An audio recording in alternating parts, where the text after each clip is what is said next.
well. And joining us now to talk about that and other things is the head coach, Terry Stotts. Coach, how you doing? I'm doing well. How are you doing? We're doing good. We appreciate the time, as always, on what is an off night here, which is going to be followed by the game against Phoenix and then the 4-game road trip. But just talk about last night's ball game. Mike was making the point before the break, people, it seems like, and I know you're concerned about this, but you can get too caught up in the points in the paint stat, particularly when you're talking about the teams that you've played so far. You guys did a great job of limiting Detroit from the outside. They go 30 of 55 in the paint. I think that's a pretty manageable percentage when you talk about only not even hitting, or barely 50% of your shots in the paint. Are you still real concerned about points in the paint, or is it very explainable playing a team like Detroit?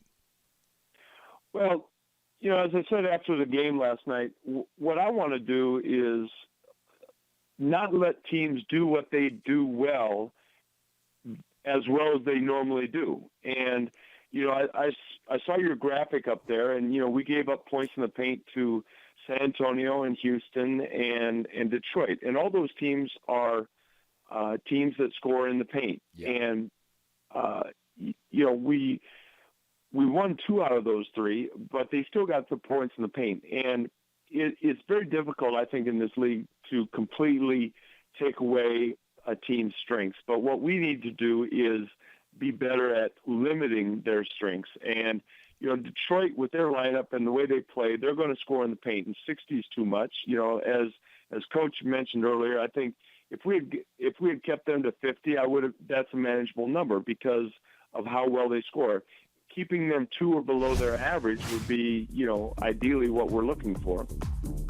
The three-point shot, it seemed to be there when you adjusted and had different people running the pick and roll, like Nick with Robin Lopez. It just seemed to confuse Detroit that a small forward was working pick and roll with not LaMarcus Aldridge, but Robin Lopez.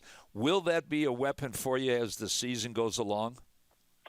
Well, incorporating Nick in pick and rolls is certainly going to be part of our game plan most nights. I think one of the things was Josh Smith was guarding Nick, and Josh is, I don't think he's used to guarding a lot of pick and rolls, and so we wanted to take advantage of that, and we wanted to, move players around. So in some of those pick and rolls, our 4-man, LaMarcus, most of the time, wasn't always in the same place, so they weren't sure where the help was coming from. So it's good to have a small forward like Nick who is versatile and can be a playmaker from that position.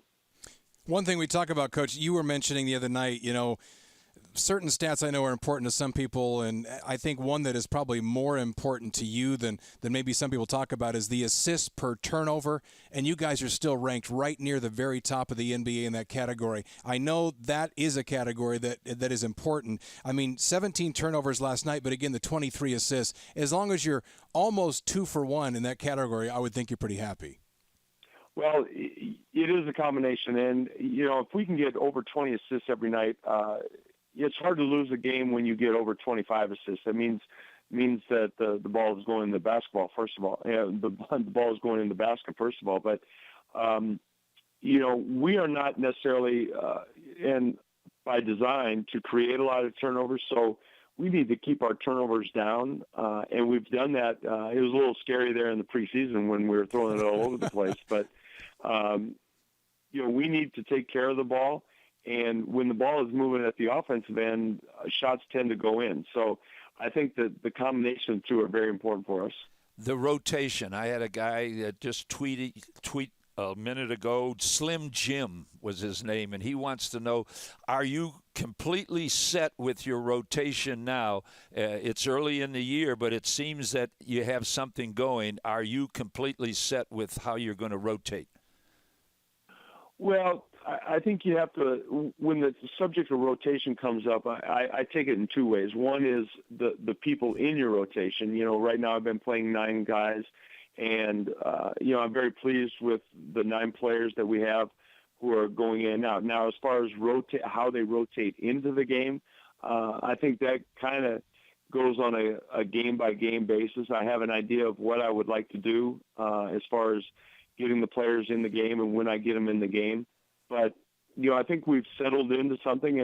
And Coach, it's when things are going well, you don't want to mess with it too much and overthink it. But if things start going the other way, then you have to readjust. Amazing when you think about, you and I have talked about this before games, but as far as the passing the baton, it seems like players do it quarter by quarter. And when you look back at the Sacramento game, okay, you come off 2 victories, you're starting backcourt in one of the games. Lillard gets 1 field goal. You win that game on the road. You come home and beat a pretty good Detroit team, and your other starting guard, Wesley Matthews, 1 field goal. So it seems like they're taking turns. And, of course, you got a big performance from Mo Williams off the bench. But it shows good balance, doesn't it, that not everybody has to be hot on every night. And we had said about your team last year, probably couldn't win ugly very often. But now it seems like if a player has an off night or if, like Wesley, does other things and doesn't shoot and Mo Williams is on, you can go to that. So it just gives you so many more options. Well, options are one thing, and just the opportunity. And, so much, Wes only got 3 shots last night, and that's kind of the way the game went. It wasn't necessarily by design.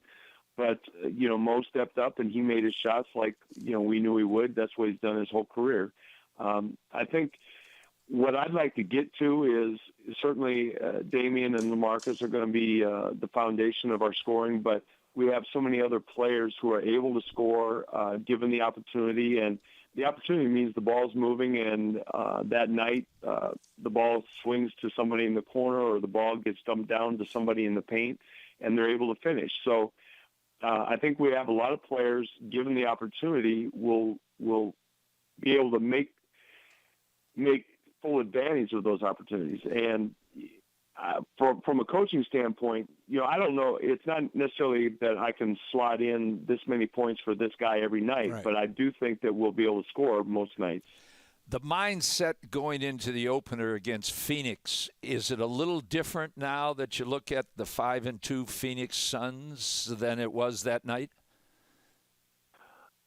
Most likely, yeah. You hate to fall into that trap, but the talk in the preseason about them playing for the lottery and rebuilding and things like that, I think is easy to creep into the psyche. But they have shown at the start of the season they're 5-2, and I've really been impressed the fact that they've with a young team and a first-year coach, they've been able to very early establish an identity of how they want to play and what they need to do to win. And so it's not a fluke that of what they're doing. They've really shown that they're very talented players. They have a style of play that they believe in, and that's been very effective.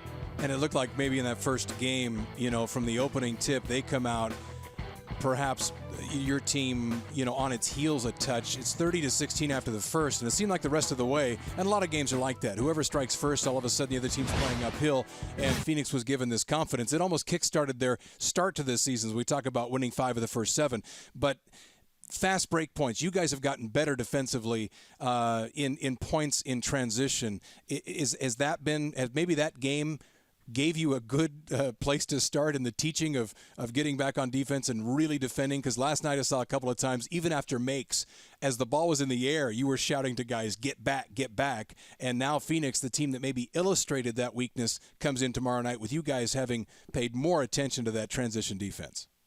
Well, it was definitely eye-opening for us, and I believe we gave up 31 fast break points in that game, and they came out of the gates just running it up, and we were slow reacting, and it was in a way it was good for us because it really sobered us into realizing how important it is to get back on the shot. To when the shot goes up, don't wait to see what happens. We got to get back, and we've done a better job with it. And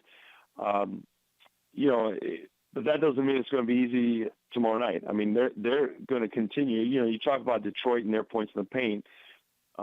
Phoenix is going to run, and that's what they do. The stat I heard today is that they lead the league in fast break points, but it's by 5 more points than the second place team, which was Detroit.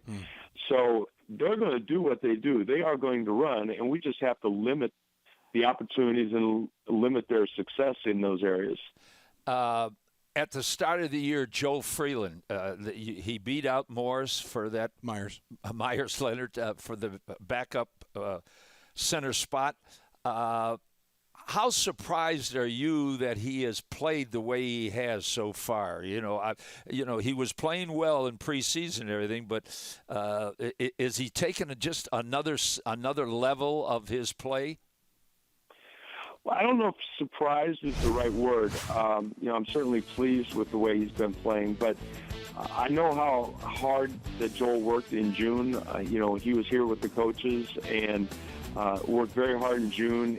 I thought he had a very good summer league in the areas that we needed him to be good at, in rebounding and defense, and not necessarily scoring. And so I think the progress that he's made and how he's made that progress isn't really surprising to me. He really committed himself to this summer to becoming a better NBA player and finding out what he needed to do better to be that NBA player. So I'm really pleased, not only for him but certainly for us, that he made that jump and made that adjustment. But I think surprised would probably not be the word, but certainly pleased. Coach, we appreciate the time as always on an off night like this. I really mean that, and good luck tomorrow night when Phoenix comes to town and your team seeks a little revenge.